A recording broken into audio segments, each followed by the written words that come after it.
My name is Elasto Lungu Kapoesha, and I believe that before you can become a great leader, you must learn to become a servant.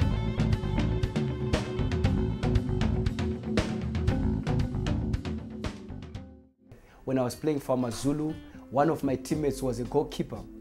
Introduced me to Christ through a Bible study setup where, we had a Bible study and he would speak about Christ, about Jesus. And one of these days he invited me to church. That was in 1998.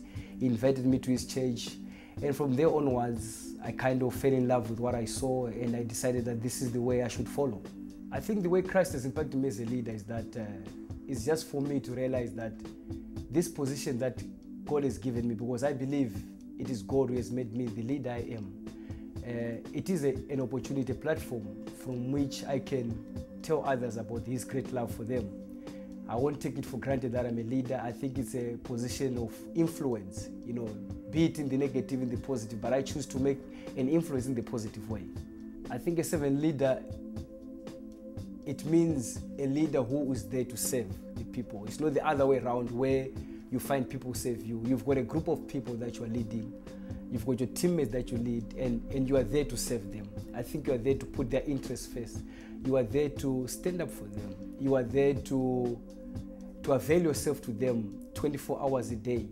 You are there to it's some sort of a sacrifice where you put everything to them and say, look, here I am. I'm there for you. It's not the other way around. I can give examples where, you might be using your personal time, to make sure that you attend to some of the problems the players might be facing. You might use it as well, even your finances, your own money, where you might be in a situation where you yourself, you don't have the money, but you are able to say, here I am. You use that money to meet some of the needs that they have. I think I can give examples where you can even stand up for the guys, where you can become unpopular, be with the coach, be with the management, where you go to the coach and say, look, the players are not happy. You are being a servant leader. You are actually risking that part where the coach might say, you are the trouble causer.